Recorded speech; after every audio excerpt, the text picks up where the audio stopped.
For months, the denials have been emphatic and definitive. Can you say with 100% confidence that Mr. Trump or anybody in his campaign had no conversations with anybody in Russia during the campaign? No, I mean, I'm just telling you, it's all phony, baloney garbage. Did any advisor or anybody in the Trump campaign have any contact with the Russians who were trying to meddle in the election? Well, of course not. Can you say whether you are aware that anyone who advised your campaign had contacts with Russia during the course of the election? I have nothing to do with Russia.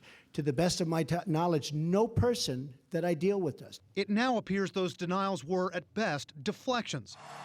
CNN has confirmed a growing list of people affiliated with the president's campaign who had contact with Russia's ambassador to the U.S., Sergei Kislyak, as far back as last spring. In April of 2016, Kislyak was in the audience, in the same room with Attorney General Jeff Sessions, as then-candidate Trump gave a speech calling for the U.S. to ease tensions with Russia. Strength. 3 months later, Kislyak was in Cleveland. On July 20th, on the sidelines of the Republican convention, CNN has learned at least 3 Trump campaign national security advisors met with the Russian ambassador. One of them tells CNN nothing inappropriate was said, that there was no collusion with the Russians to aid the Trump campaign. But was Trump's Russia policy affected by those meetings? Trump's team allegedly pushed convention delegates into changing the GOP platform language to offer less help to Ukraine in their fight against Russian separatists. Days later, Trump told ABC this. He's not going into Ukraine, okay? Just so you understand. He's not going to go into Ukraine.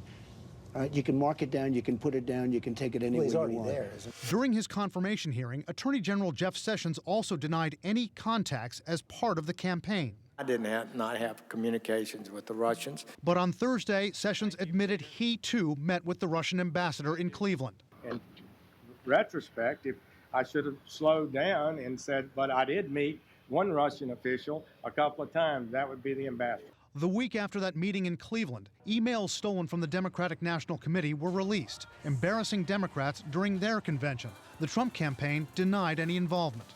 Are there any ties between Mr. Trump, you or your campaign, and Putin and his regime? No, there are not. It's absurd, and there's no basis to it. Days later, Mr. Trump was back in front of cameras, seemingly daring the Kremlin to help take down Hillary Clinton. Russia, if you're listening, I hope you're able to find the 30,000 emails that are missing.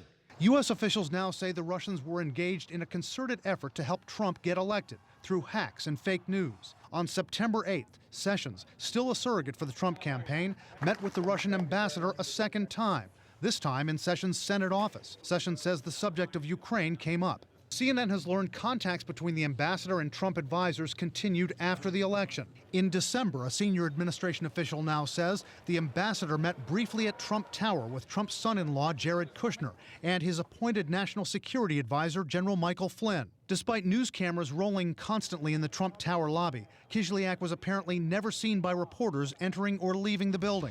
Later that month, Michael Flynn had a flurry of phone calls and a text with the Russian ambassador. He says touching on everything from holiday greetings to sanctions. It was then that President Obama expelled more than 30 Russian diplomats and leveled sanctions on Russia. Yet Vladimir Putin said he wouldn't respond in kind. Trump praised Putin's move in a tweet. I always knew he was very smart. 2 months later, after the Washington Post detailed the timing of the calls, Flynn was forced to resign. The White House says for misleading Vice President Pence about his conversations with the ambassador. The next day, Press Secretary Sean Spicer was still trying to answer questions about Trump campaign contacts with the Russians before the election. There's nothing that would conclude me that anything different has changed with respect to that time period. 2 days later, the president himself was again asked and again denied that anyone on his campaign team had contacts with Russia during the election. Oh, no, nobody that I know of. Nobody so you're not aware of any contacts during the course of the election? How many times do I have to answer this question?